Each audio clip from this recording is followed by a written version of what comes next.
महाभारत के 11 अनसुने कहानियाँ शायद ही आपको पता हो। नंबर 1, द्रोणाचार्य को भारत का पहला टेस्ट ट्यूब बेबी माना जा सकता है।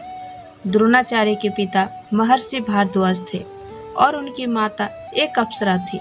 दरअसल एक शाम महर्षि भारद्वाज गंगा नहाने गए, तभी उन्हें वहां एक अप्सरा नहाती हुई दिखाई दी।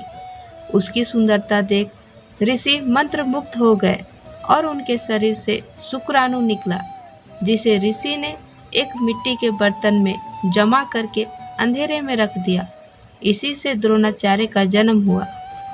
नंबर 2, जब कौरवों की सेना पांडवों से युद्ध हार रही थी, तब दुर्योधन भीष्म पितामह के पास गया और उन्हें कहने लगा कि आप अपनी पूरी शक्ति से यह युद्ध नहीं लड़ रहे हैं। भीष्म पितामह को काफी गुस्सा आया और उन्होंने तुरंत 5 सोने के तीर लिए और कुछ मंत्र पढ़े। मंत्र पढ़ने के बाद उन्होंने दुर्योधन से कहा कि कल इन 5 तीरों से वे पांडवों को मार देंगे।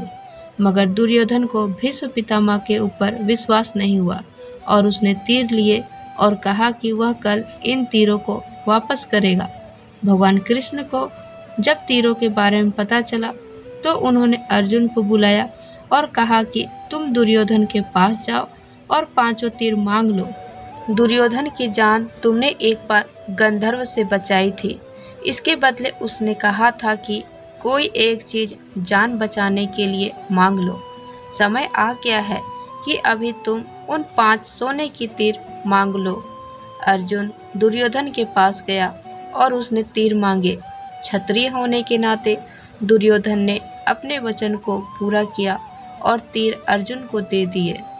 नंबर 3, जब पांडवों के पिता पांडु मरने के करीब थे तो उन्होंने अपने पुत्रों से कहा कि बुद्धिमान बनने और ज्ञान हासिल करने के लिए वे उनका मस्तिष्क खा जाए।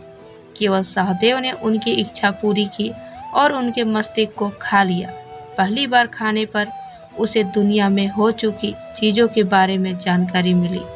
दूसरी बार खाने पर उसने वर्तमान में घट रही चीज़ों के बारे में जाना और तीसरी बार खाने पर उसे भविष्य में क्या होने वाला है इसकी जानकारी मिली। अभिमन्यु की पत्नी वत्सला बलराम की बेटी थी।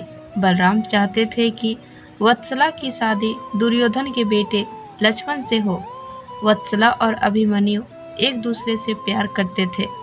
अभिमन्यु ने वत्सला को पाने के लिए घटोत्कच की मदद ली। घटोत्कच ने लक्ष्मण को इतना डराया कि उसने कसम ही खा ली कि वह पूरी जिंदगी शादी नहीं करेगा। नंबर 5, सहदेव जो अपने पिता का मस्तिष्क खाकर बुद्धिमान बना था, उसमें भविष्य देखने की क्षमता थी, इसलिए दुर्योधन उसके पास गया और युद्ध शुरू करने से पहले उससे सही मुहूर्त के बारे में पूछा। सहदेव यह जानता था कि दुर्योधन उसका सबसे बड़ा शत्रु है, फिर भी उसने युद्ध शुरू करने का सही समय बता दिया। नंबर 6, अर्जुन के बेटे इरावन ने अपने पिता की जीत के लिए खुद की बलि दी थी। बलि देने से पहले उसकी अंतिम इच्छा थी कि वह मरने से पहले शादी कर ले, मगर इस शादी के लिए कोई भी लड़की तैयार नहीं थी क्योंकि शादी के तुरंत बाद उसके पति को मरना था। इस स्थिति में भगवान कृष्ण ने मोहिनी का रूप लिया और इरावन से न केवल शादी की बल्कि एक पत्नी की तरह उसे विदा करते हुए रोए भी। नंबर 7, धृतराष्ट्र का एक बेटा युजस्तु नाम का भी था। युजस्तु एक वैश्य महिला का बेटा था। दरअसल धृतराष्ट्र के संबंध एक दासी के साथ थे जिससे युजस्तु पैदा हुआ था। नंबर 8, महाभारत के युद्ध में उडुपी के राजा ने निरपेक्ष रहने का फैसला किया था। उडुपी का राजा ना तो पांडव की तरफ से थे और ना ही कौरव की तरफ से। उडुपी के राजा ने कृष्ण से कहा था कि कौरवों और पांडवों की इतनी बड़ी सेना को भोजन की जरूरत होगी और हम दोनों की तरफ से सेनाओं को भोजन बनाकर खिलाएंगे। 18 दिन तक चलने वाले इस युद्ध में कभी भी खाना कम नहीं पड़ा। सेना ने जब राजा से इस बारे में पूछा तो उन्होंने इसका श्रेय कृष्ण को दिया।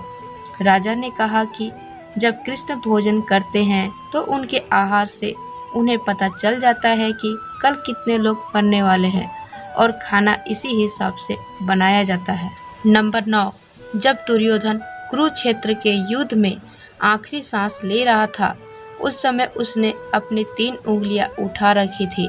भगवान कृष्ण उसके पास गए और समझ गए कि दुर्योधन क्या कहना चाहता है, कि अगर वह 3 उंगलियां युद्ध में ना करता तो युद्ध जीत लेता।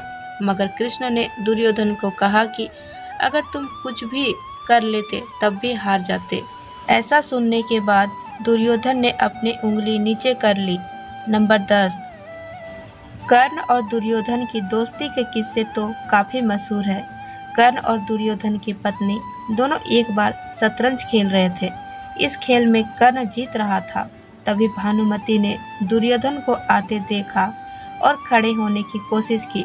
दुर्योधन के आने के बारे में कर्ण को पता नहीं था, इसलिए जैसे ही भानुमति ने उठने की कोशिश की, कर्ण ने उसे पकड़ना चाहा। भानुमति के बदले उसके मोतियों की माला उसके हाथ में आ गई और वह टूट गई।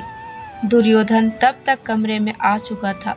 दुर्योधन को देखकर भानुमति और कर्ण दोनों डर गए कि दुर्योधन को कहीं कुछ गलत शक न हो जाए। मगर दुर्योधन को कर्ण पर काफी विश्वास था। उसने सिर्फ इतना ही कहा कि मोतियों को उठा ले। 11, कर्ण दान करने के लिए काफी प्रसिद्ध था। कर्ण जब युद्ध क्षेत्र में आखिरी सांस ले रहा था तो भगवान श्री कृष्ण ने उसकी दानशीलता की परीक्षा लेनी चाहिए।